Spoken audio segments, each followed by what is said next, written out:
tarik napas sejenak, letakkan lelahmu di sini. Di bait kehidupan, kata-kata hadir untuk menemani, bukan menghakimi.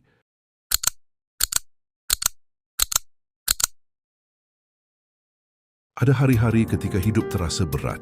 Bahkan, sebelum kita benar-benar bangun dari tidur, mata terbuka, cahaya sudah masuk ke ruangan, tapi hati masih tertinggal di tempat yang gelap dan sunyi. Nafas terasa pendek, seolah dada menahan sesuatu yang tidak bisa dijelaskan. Langkah menjadi enggan, bukan karena tubuh tidak mampu bergerak, tetapi karena jiwa belum siap menghadapi hari yang baru. Pikiran langsung dipenuhi beban, bukan rencana, bukan harapan, melainkan rasa lelah yang muncul terlalu cepat. Pada saat seperti ini, kita sering menghakimi diri sendiri. Kita menyebut diri kita malas, kurang kuat, kurang bersyukur. Padahal kenyataannya tidak sesederhana itu. Kamu tidak sedang malas. Kamu tidak sedang lemah. Kamu hanya sedang membawa sesuatu yang tidak terlihat oleh siapapun. Beban yang tidak memiliki bentuk, tidak bisa ditunjukkan dengan tangan, dan sulit dijelaskan dengan kata-kata. Beban yang mungkin sudah lama kamu simpan, kamu pendam dan kamu bawa sendirian. Dunia di luar sana tetap berjalan seperti biasa. Orang-orang bangun, bekerja, tertawa, dan melanjutkan hidup mereka. Tidak ada yang berhenti hanya karena hatimu sedang berat. Di tengah semua itu, kamu tetap diminta berfungsi. Tetap diminta kuat, seolah tidak ada apa-apa yang terjadi di dalam dirimu. Disinilah stoikisme hadir, bukan sebagai hiburan yang manis, bukan sebagai janji bahwa semua akan segera membaik. Stoikisme tidak memaksamu untuk tersenyum ketika hatimu ingin diam. Ia tidak menyuruhmu berpikir positif saat pikiranmu sedang lelah.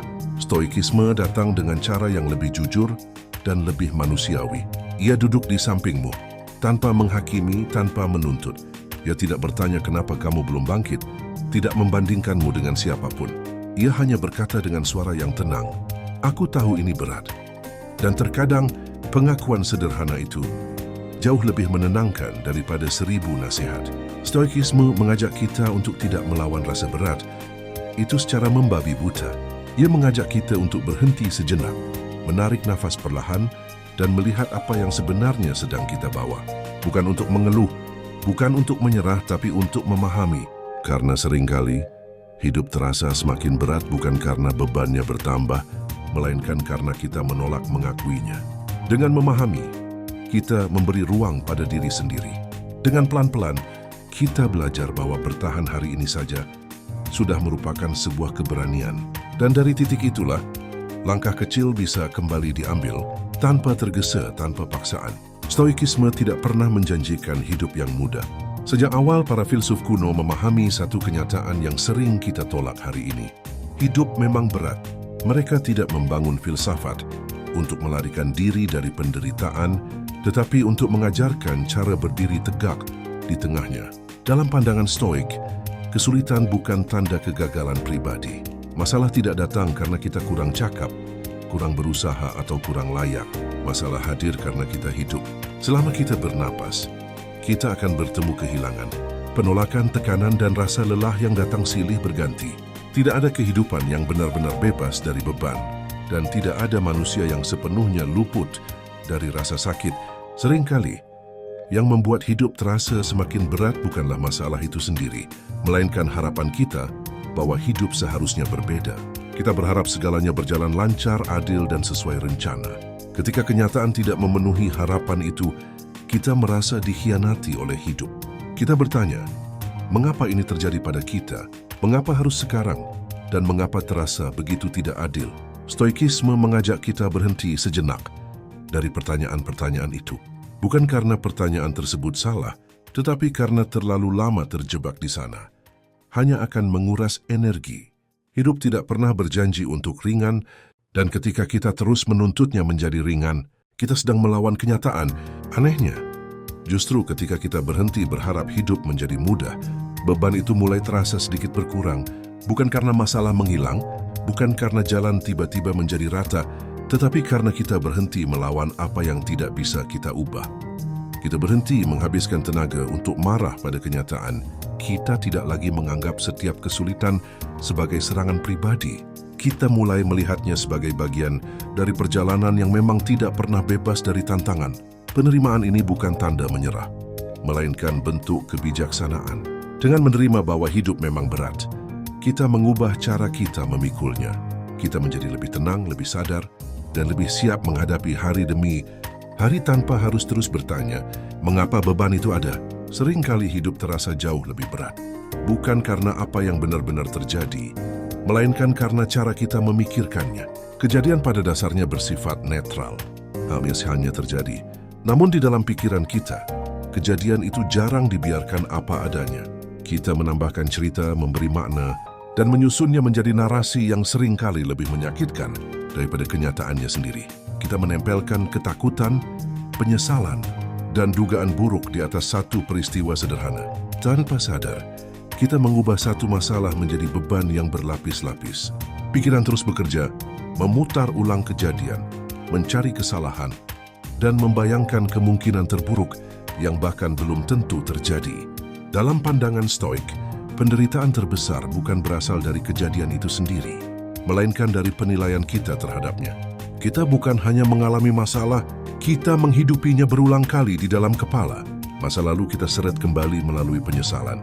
Masa depan kita tarik mendekat melalui kekhawatiran. Akibatnya, satu masalah hari ini bercampur dengan 10 ketakutan yang belum tentu nyata. Pikiran tidak pernah benar-benar diam. Dia terus berbicara, menuntut perhatian, dan memperbesar rasa berat yang sebenarnya bisa ditangani dengan lebih tenang. Hidup pun terasa menekan bukan hanya dari luar, tetapi juga dari dalam diri kita sendiri. Stoikisme mengajak kita berhenti sejenak dan melihat dengan lebih jernih apa yang benar-benar terjadi dan apa yang kita tambahkan di atasnya. Fakta biasanya sederhana dan terbatas. Tafsir kitalah yang rumit dan melelahkan. Ketika kita belajar membedakan keduanya, kita mulai melihat bahwa tidak semua yang kita pikirkan adalah kebenaran. Banyak di antaranya hanyalah suara pikiran yang terlalu aktif. Saat jarak itu tercipta, sebagian beban runtuh dengan sendirinya. Bukan karena hidup tiba-tiba menjadi ringan, tetapi karena kita berhenti memperberatnya dengan cerita yang tidak perlu. Dari situ, ruang tenang perlahan muncul, dan kita bisa melangkah dengan kesadaran yang lebih utuh. Stoikisme mengajarkan satu prinsip sederhana yang sering kita abaikan dalam hidup sehari-hari, yaitu batas kendali. Para filsuf Stoik membagi kehidupan ke dalam dua wilayah yang jelas. Ada hal-hal yang sepenuhnya berada dalam kendali kita, dan ada hal-hal yang sepenuhnya berada di luar kendali kita. Pikiran, sikap, niat, dan tindakan kita sendiri adalah wilayah yang benar-benar menjadi milik kita. Di sanalah tanggung jawab kita berada. Sementara itu, pendapat orang lain, perlakuan mereka, hasil akhir dari usaha kita, serta banyak kejadian dalam hidup bukanlah sesuatu yang bisa kita atur sepenuhnya. Namun seringkali kita mencampur adukkan kedua wilayah ini, dan dari situlah kelelahan mulai muncul. Hidup terasa berat ketika kita memaksa diri untuk menguasai segalanya. Kita ingin orang lain memahami kita, bersikap sesuai harapan kita, dan menilai kita dengan cara yang kita anggap adil. Kita ingin hasil selalu sebanding dengan usaha. Kita ingin hidup berjalan rapi, tanpa kejutan yang menyakitkan. Ketika kenyataan tidak memenuhi keinginan itu, kita merasa frustrasi, marah, dan kecewa. Energi kita terkuras bukan karena kurang kemampuan, tetapi karena kita berjuang di medan yang memang tidak bisa dimenangkan. Kita menghabiskan tenaga untuk mengendalikan hal-hal yang sejak awal tidak pernah berada dalam genggaman kita. Stoikisme tidak menyuruh kita untuk menyerah atau menjadi pasif. Justru sebaliknya, ia mengajak kita untuk menjadi sangat aktif di wilayah yang memang bisa kita kendalikan. Ketika kita melepaskan tuntutan untuk menguasai pendapat orang lain, dan hasil akhir, energi yang selama ini terbuang mulai kembali. Kita tidak lagi lelah oleh hal yang bukan tanggung jawab kita. Fokus kita beralih pada bagaimana kita bersikap hari ini, bagaimana kita merespons keadaan dengan tenang, dan bagaimana kita bertindak sesuai nilai yang kita pegang. Dari sini, hidup tidak serta-merta menjadi mudah, tetapi menjadi lebih ringan untuk dijalani. Karena kita berhenti menarik beban yang memang tidak perlu kita bawa. Tidak semua rasa lelah berasal dari tubuh. Ada kelelahan yang tidak terlihat, tidak bisa diukur, dan tidak selalu disadari. Banyak orang bangun pagi dengan badan yang masih sanggup bergerak, tetapi hati sudah lebih dulu kehabisan tenaga. Kelelahan ini lahir bukan dari pekerjaan fisik, melainkan dari proses menahan diri yang terlalu lama. menahan emosi agar tidak dianggap lemah, menahan tangis agar tidak merepotkan orang lain, menahan kecewa agar tetap terlihat baik-baik saja. Tanpa disadari, kita menghabiskan energi besar hanya untuk menjaga citra bahwa kita kuat. Setiap hari kita memakai topeng yang sama, dan topeng itu perlahan menjadi berat. Stoikisme tidak pernah mengajarkan kita untuk mati, rasa atau menekan perasaan sampai hilang. Justru sebaliknya, Stoik menekankan kejujuran batin. Jujur pada diri sendiri tentang apa yang kita rasakan, tanpa dramatis, tanpa berlebihan, tapi juga tanpa menyangkal. Mengakui bahwa kita lelah bukanlah tanda kelemahan, itu adalah tanda kejernihan. Itu berarti kita cukup sadar untuk mengenali batas diri. Banyak penderitaan justru muncul karena kita menolak mengakui kelelahan itu. Kita memaksa diri terus berjalan, terus memberi, terus kuat, padahal bagian dalam diri kita sudah meminta berhenti sejak lama.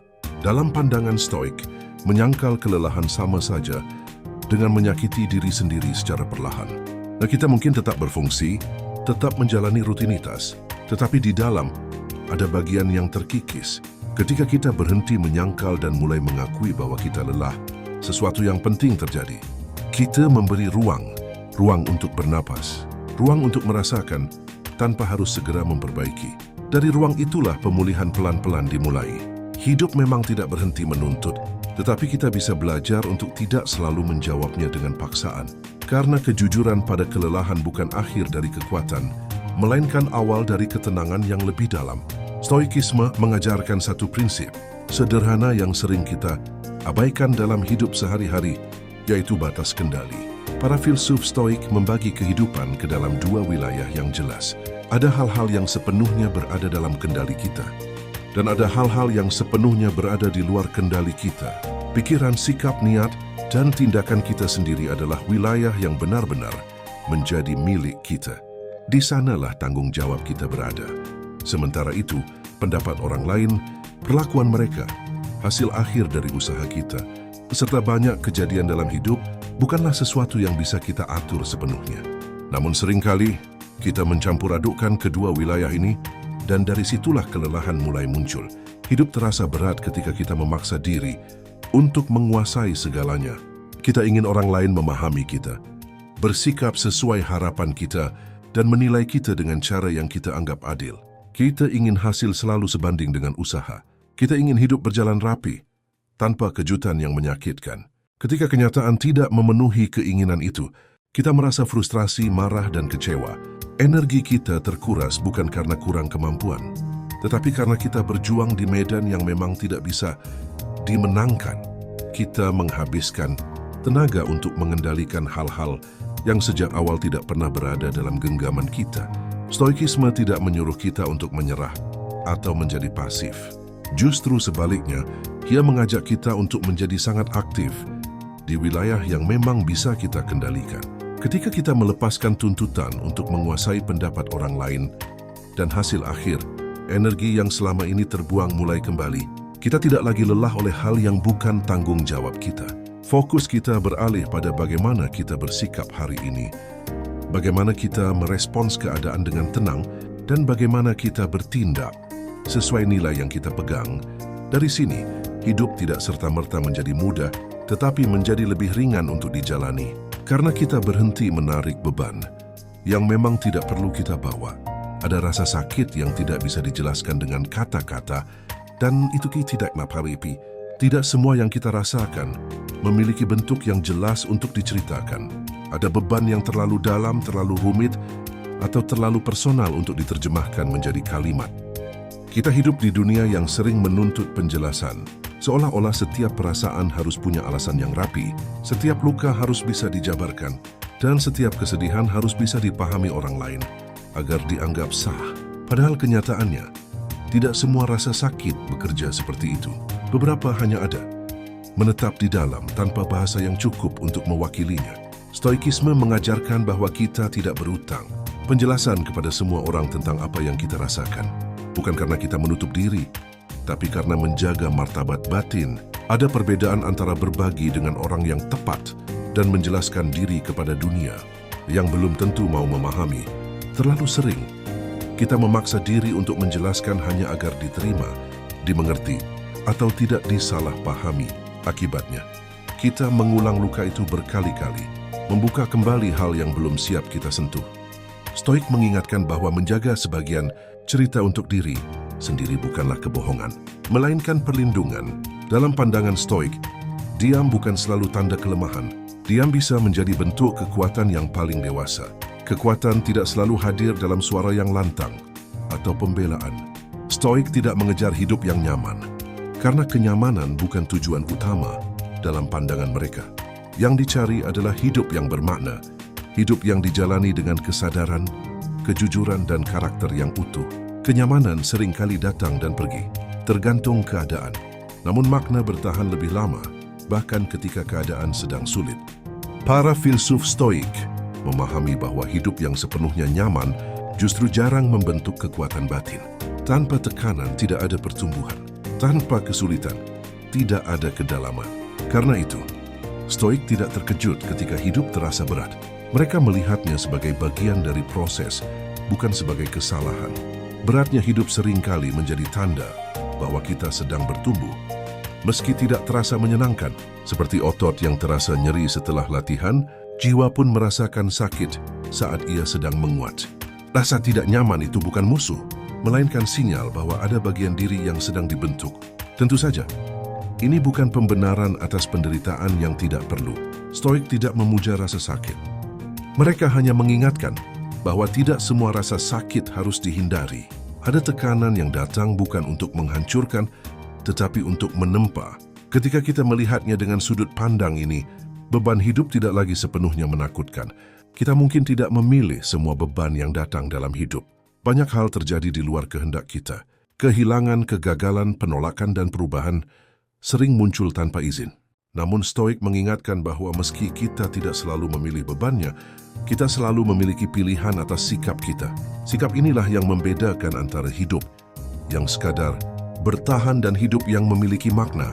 Di dalam tekanan, kita belajar tentang kesabaran. Di dalam kesulitan, kita belajar tentang keteguhan. Di sanalah makna lahir, bukan dari keadaan yang ideal, tetapi dari cara kita berdiri di tengah keadaan yang tidak ideal. Banyak beban dalam hidup tidak datang dari keadaan yang kita alami secara langsung, melainkan dari perasaan bahwa kita tertinggal. Kita melihat orang lain tampak melaju lebih cepat, mencapai lebih banyak, dan tiba lebih dahulu di tempat yang kita inginkan. Tanpa sadar, kita mulai mengukur hidup dengan kecepatan orang lain. Kita membandingkan langkah kita yang pelan dengan langkah mereka yang terlihat pasti. Dari situlah rasa berat muncul, bukan karena jalan kita salah, tetapi karena kita merasa tidak cukup cepat. Stoik mengingatkan bahwa perasaan tertinggal ini seringkali lahir dari perbandingan, bukan dari kenyataan objektif tentang nilai diri kita. Dalam pandangan Stoik, hidup bukanlah perlombaan. Tidak ada garis akhir yang sama untuk semua orang. Setiap manusia memulai perjalanan dari titik yang berbeda, membawa latar belakang, luka, dan beban yang berbeda pula. Ada yang sejak awal mendapat jalan yang lebih rata. Ada yang harus berjalan lebih jauh hanya untuk sampai di garis yang sama. Ketika kita lupa akan perbedaan ini, kita mulai menuntut diri kita dengan standar yang tidak adil. Kita menganggap diri gagal hanya karena belum sampai di tempat yang sama dengan orang lain, padahal perjalanan kita tidak pernah sama. Stoikisme mengajak kita untuk kembali pada ritme kita sendiri. Kamu tidak gagal hanya karena berjalan lebih pelan. Kecepatan bukan ukuran nilai. Yang penting adalah arah dan keteguhan. Selama kamu masih berjalan meski perlahan, itu sudah cukup. Setiap langkah kecil tetaplah langkah. Setiap hari bertahan tetaplah kemajuan. Hidup tidak meminta kita untuk tiba lebih dulu, melainkan untuk tetap melangkah dengan jujur. Ketika kita berhenti menjadikan hidup sebagai perlombaan, sebagian besar beban itu perlahan mengendur. Kita tidak lagi dikejar waktu orang lain dan mulai memberi ruang pada diri sendiri untuk berjalan dengan cara yang lebih manusiawi. Ada hari-hari ketika satu-satunya kemenangan bukanlah pencapaian besar, bukan keberhasilan yang bisa dipamerkan, melainkan sekadar bertahan. Bangun dari tidur ketika hati terasa berat, menjalani hari meski tanpa semangat, dan tetap melangkah, meski tidak tahu apakah hari ini akan membaik. Dalam momen seperti itu, tidak ada tepuk tangan, tidak ada pengakuan. Dunia tidak berhenti untuk memberi penghargaan pada mereka yang hanya berusaha tetap ada. Namun justru disitulah letak keberanian yang sering tidak disadari. Bertahan di hari yang berat adalah tindakan yang nyata, meski sunyi. Stoikisme menghormati ketahanan seperti ini. Bagi para filsuf Stoik, keberanian tidak selalu hadir dalam bentuk tindakan heroik atau keputusan besar yang mengubah hidup. Keberanian sering kali hadir dalam bentuk yang paling sederhana dan paling sulit sekaligus, yaitu tidak menyerah, tetap menjalani hari meski pikiran lelah, tetap berdiri meski tidak ada yang melihat. Stoik memahami bahwa ada hari-hari di mana seluruh kekuatan kita hanya cukup untuk bertahan, dan itu sudah lebih dari cukup. Dalam ketahanan sunyi ini, karakter dibentuk tanpa sorotan. Dunia cenderung memuji hasil besar, pencapaian yang terlihat, dan kemenangan yang bisa dihitung. Namun dunia sering lupa bahwa sebelum semua itu, ada perjuangan panjang yang tidak terlihat. Ada malam-malam penuh keraguan, ada pagi-pagi dengan beban yang berat, dan ada hari-hari ketika satu-satunya tujuan adalah tidak menyerah. Bertahan hari ini mungkin terasa kecil, tapi dalam pandangan Stoik, itu adalah bentuk keberanian yang paling murni, karena ia tidak bergantung pada pujian atau pengakuan. Ia lahir dari keputusan sederhana untuk tetap ada satu hari lagi.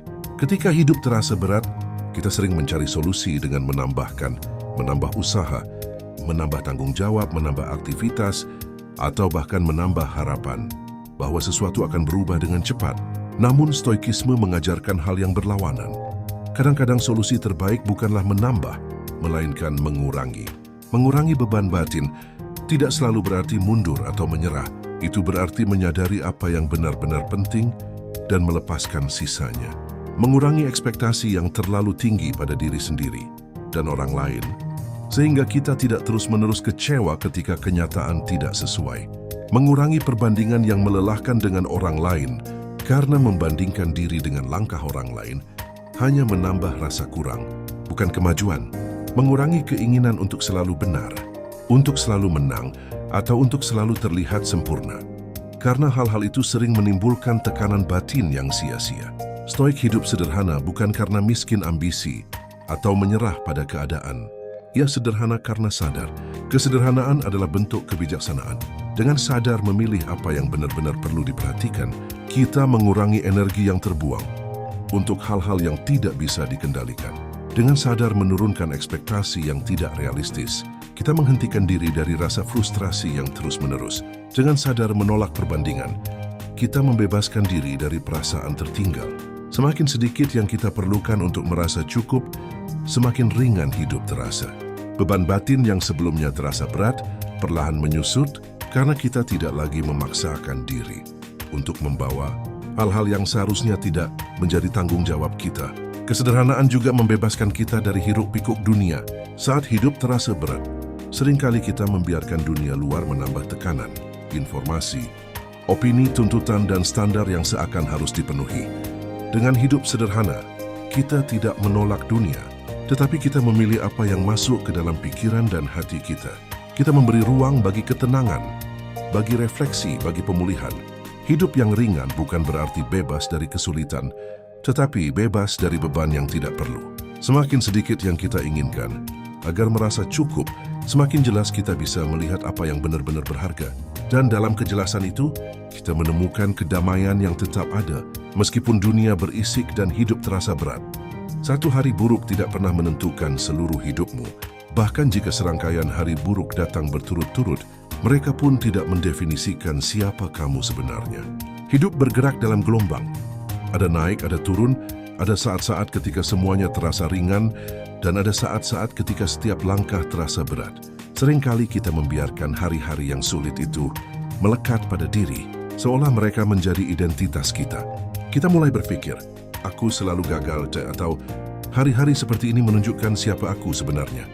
Namun Stoikisme mengingatkan kita bahwa hari-hari berat hanyalah bagian dari perjalanan, bukan esensi diri kita. Kita bukan kegagalan karena hari ini terasa berat. Kita hanyalah manusia yang sedang menjalani bagiannya. Seringkali kita terlalu cepat mengaitkan kesedihan atau kegagalan dengan diri sendiri. Satu kesalahan di tempat kerja, satu kata kasar dari orang lain, atau satu hari ketika semua terasa salah, bisa membuat kita menilai diri terlalu keras. Kita lupa bahwa satu hari hanyalah satu titik kecil di garis panjang kehidupan. Stoik mengajarkan bahwa identitas kita lebih luas dari kejadian sehari-hari. Hidup yang penuh tantangan bukan untuk menghukum kita, tetapi untuk mengajar kita tentang ketahanan, kesabaran, dan kebijaksanaan.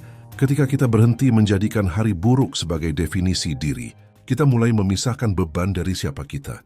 Beban itu tetap ada, tetapi ia tidak lagi menekan seluruh jiwa kita. Kita bisa menghadapinya dengan tenang, bukan dengan rasa bersalah atau putus asa. Memahami hal ini memberi ruang bagi kita untuk bergerak maju. Kita tetap merasakan sedih, kecewa, atau lelah, tetapi kita tidak membiarkan perasaan itu menguasai siapa kita. Kita belajar melihat hari buruk sebagai tamu sementara, bukan penghuni permanen dalam hidup. Stoikisme mengajarkan bahwa kekuatan batin muncul ketika kita tidak membiarkan kejadian menentukan nilai diri. Kita masih bisa tersenyum di tengah kesulitan, tetap melangkah meski tanpa semangat penuh, dan menjaga integritas meski keadaan menekan.